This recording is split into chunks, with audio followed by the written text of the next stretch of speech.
Support comes from the Missouri Forest Products Association. Missouri produces wood pallets, railroad ties, white oak barrels, hardwood floors, and more. Details on the variety of products made in the state are at choosewood.com. But as we kept driving around, there's so many more. And I think mid-mod is something really coming back these days. You know, the clean lines, single level, open concept footprint. And there are so many of them represented by John Benya.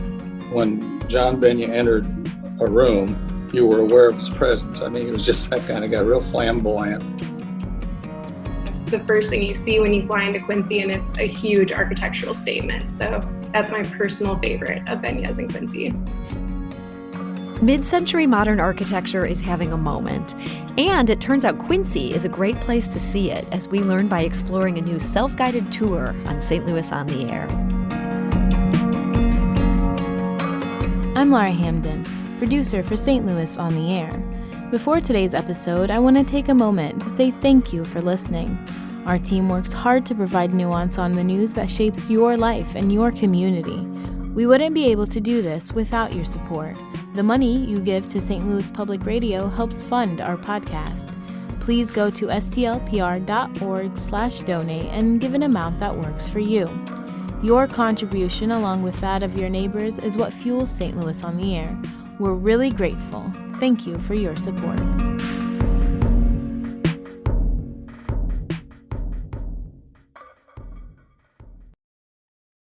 I'm Sarah Fenske. This is St. Louis on the Air.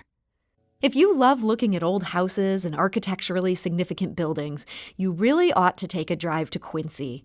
The Illinois town offers a treasure trove of structures worth checking out, as local architect Tony Crane explains.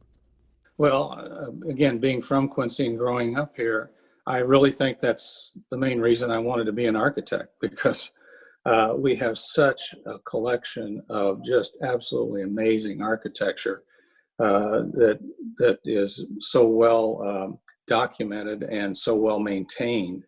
I think a lot of you go back to the prior architects in town in the teens, from even 1906, 1910, 15, 17, and even prior to the 1900s, late 1880s, we got unbelievable residential buildings that go back to 1886 that are along our Main Street here in town. And so the styles, you can almost drive down Main Street and look at the various styles as they go through time. And that is Quincy architect Tony Crane. Now, the town has a particularly great collection of mid-century modern buildings, with a number of works designed by noted architect John Benya. Those buildings are the focus of a self-guided driving tour that debuted during the pandemic. It offers 30 prime mid-century modern structures, and it's called Mid-Mod Quincy. Holly Kane is the executive director of See Quincy, and she joined me last October to talk about the guide's debut. I began by asking her how Quincy became an architect's dream. Well, I believe it all started with our founder, John Wood, and he built his Greek Revival home that's said to be one of the Midwest's finest examples of Greek Revival. Also, the first example of historic preservation in Illinois. So this home, to me, started it out in 1825 when John Wood came to Quincy and settled our fine area. And so Quincyans have well watched over all of the structures, including the John Wood Mansion, and so many more. So, we've got a diverse, as Tony mentioned, really architecture from A to Z. So Art Deco, I'm a Quincyan, and I have drooled over some of these homes for years growing up. Probably not as a child. I don't think I appreciated them. But Sure. As you mentioned, 30 of them we're just showcasing, but there are well more than 30. So each neighborhood on this mid-mod one gives you a selection, but if you even just get out of the car and walk, you'll see so much more. So this mid-mod guide, that's what you're here today to talk about. What made you decide to focus on that in particular? Well, our first architectural driving tour we did probably 10 years ago, and they all start here at our Villa Catherine Castle that we might, I know, talk about that's unique in itself. So we started with that driving tour. This is now our 8th driving tour, and because, some of the mid-mod was represented in our architectural tour, but as we kept driving around, there's so many more. And I think mid-mod is something really coming back these days. The clean lines, the single level, open concept footprint. And there are so many of them represented by John Benya, who we are featuring today, a renowned Quincy architect. It's his 109th birthday, if he was still living. And, today would be his 109th yes. birthday? Oh, wow. I didn't even know this. So happy birthday to the late John Benya. I guess that kind of puts a damper on the celebration. But tell me about this guy. I understand he's originally from St. Louis. What brought him to Quincy? He was brought here after he was here with several other architects that were brought here after the war to help with the baby boomers' homes. And so yes, he came from Quincy or St. Louis, and he lived in Quincy. So his home is actually where very unique that he built, and it's on our tour as well, where he lived with his family. And he's got buildings all over the country, about 500 of them, but so many of them right here in Quincy. And we are so proud of even our airport, how it was designed with martini glasses and napkins for 7 rings. So his work, he was an artist in himself. And he was said that they were all original. He never did the same thing twice. So if you come for nothing else, come for some of the Benya properties that are represented here. Now Benya, he sounds like quite a character. And that architect who we played a clip from him earlier as I was introducing this segment, Tony Crane, he actually worked closely with John Benya. And here is what Tony remembers about him. He is also a bigger-than-life personality, too. When John Benya entered a room, you were aware of his presence. I mean, he was just that kind of guy, real flamboyant individual. He was a stranger to no one. I mean, he always wore white suits and smoked a big, fat, stogie cigar. And but his collection of work as an architect in Quincy is really appreciated, probably much more today than it was during his life. He was a mid-modernist, obviously, and was a strong mid-modern designer with efficiencies of materials being important. And of course, there was no such thing as an energy crisis during his time, so there was a lot of glass and a lot of flat roofs and glass and that type of matter of fact, he came up with a very unique that he used on all his buildings, a very, very unique modular grid system that was very efficient.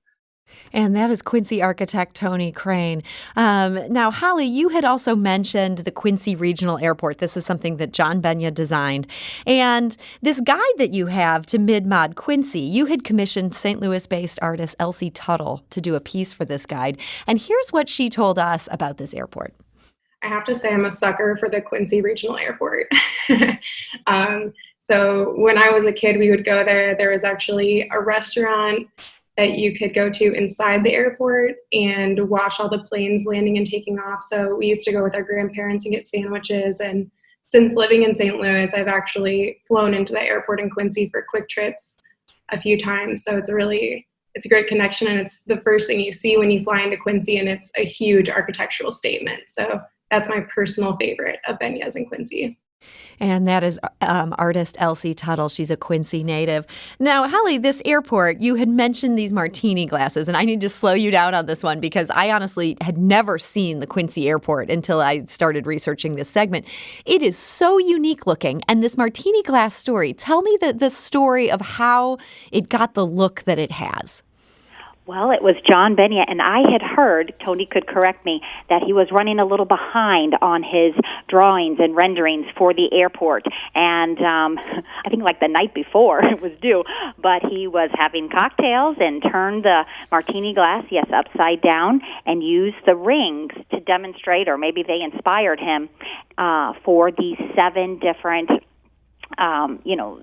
patterns. So they laid out the foundation for the design that's still here. And the airport is made so much of glass and light, and I believe it's to look like the ocean as well, the inside, how it's designed. It's really a work of art. And like Elsie said, the first thing when visitors come in, what a masterpiece for us. How lucky are we that they can start there at our airport. Do you see tourists, even if they're driving in, that the airport is a place where they make a stop? It's that interesting? It is. People check this thing out. It's our last stop on the tour if they start the architectural tours that we provided. We always start them at our visitor center, which is a Mediterranean castle, and that's a great start as well. And then the driving tour does incorporate the airport, of course. So I understand another important structure of Benya's is the St. Boniface Church. This is considered his finest work. Can you tell me a little bit about that? Oh, yes, of course. So that is in the heart of our downtown. It's right now sitting vacant, and we hope that it becomes also a shrine to Father Augustine Tolton, who is on his way to sainthood. He was ordained here in 1886, and he's the nation's first black priest. So we are sure hopeful that this beautiful church, built in 1962 with terrazzo floors and stone walls, and like you said, his masterpiece, we hope it becomes more than just a structure sitting empty on the corner of a very important corner in our downtown. Well, so this church is a big deal. I know the airport is a big deal. What's something you would point to as more of a hidden gem on this list, something that people might not know about but is worth giving a look? Well, I love the Kuna House. This was built for John Benya built this home for $35,000, and it is in a beautiful neighborhood. It's in the country club neighborhood, right in the center of town. This one has really been built with the outside living indoor. So built with a koi pond inside and an indoor garden and glass-supported walls, heated cork floors. It even has a greenhouse. So this is one of the gems that I've always admired, and the whole country club neighborhood is really worth parking your car and walking through. It's stunning, but that's going to be my favorite one is the Kuna House. So this is a driving tour, but there are parts where you could get out of your car and there's enough that are close to each other? There are. So the Lincoln Hill Country Club, Ridgewood subdivisions, they're scattered with beautiful mid-mod century homes. And so those, yes, you can easily park your car and walk. And we've even got a new B&B in the heart of everything, too, that you can stay at the Gas Lamp Eatery. So we've got some new developments here that I think are great for architectural passionate people like ourselves that appreciate being right in the heart of it.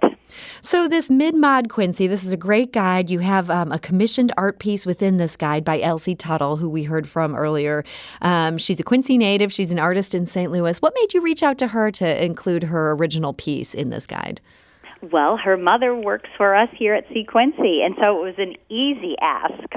Lori Tuttle has been our PR and marketing and designer and advertising manager for 8 to 10 years, and we know the talents that her whole family brings, and we often tap into those. So it was an easy ask. I had seen an inspiration from a trip to South Beach on a card I wanted to replicate for Quincy, and we asked Elsie, and we got so much more in this beautiful watercolor pen and ink that she did, and even did the research on the Palmer handwriting that's incorporated in it. So, yes, we got much more than we asked for when we asked Elsie. So if people want to check out this guide and get started on setting up a Quincy trip of their own, where should they go to get more information? We've got this guide and all of our guides on sequincy.com, and they can download the guide there, but it might even be easiest just to request a travel packet, and we will send you the hard copy of the colorful guide with the pen and ink watercolor on the back for you, and we'll send you a few other guides that we adore, too, such as our off-the-record piece, and our visitor guide and other things to see and do. We are still open, and in a safe manner. These driving tours have been a great selling point for us, that people can do them safely on their own. So I got to ask you one last question before I let you go. And you've mentioned a couple of times you've got this 100-year-old Mediterranean Moroccan villa. I understand this is where these tours begin, and this is where you work out of. What is the backstory on how a Moroccan villa ends up in Quincy, Illinois? That's right.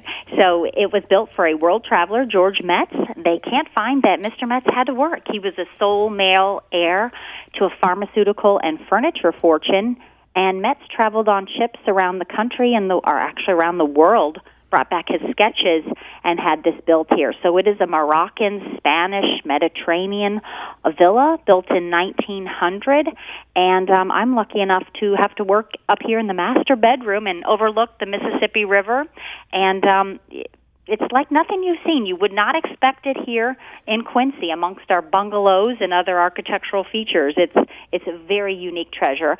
It was almost torn down to become a railroad because the railroad wanted it for the river commerce, and we're glad that didn't happen. So our park district bought it for $1. They maintain the expansive grounds, and we work inside and help keep it open. But it is our visitor center, so any visitor coming to Quincy can sure start here and gain a little bit of what we see each day with this Moroccan villa. That is so cool. Well, that's a great place to start any tour. And if you want to think about starting that tour, seequincy.com has all the information you need. So Holly Kane, Executive Director of See Quincy, thank you so much for joining us today. Thank you.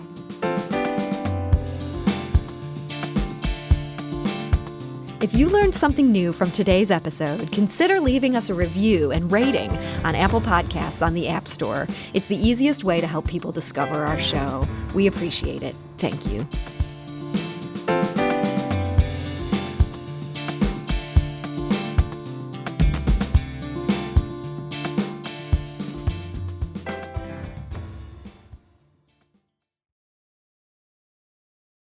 Support comes from the Missouri Forest Products Association.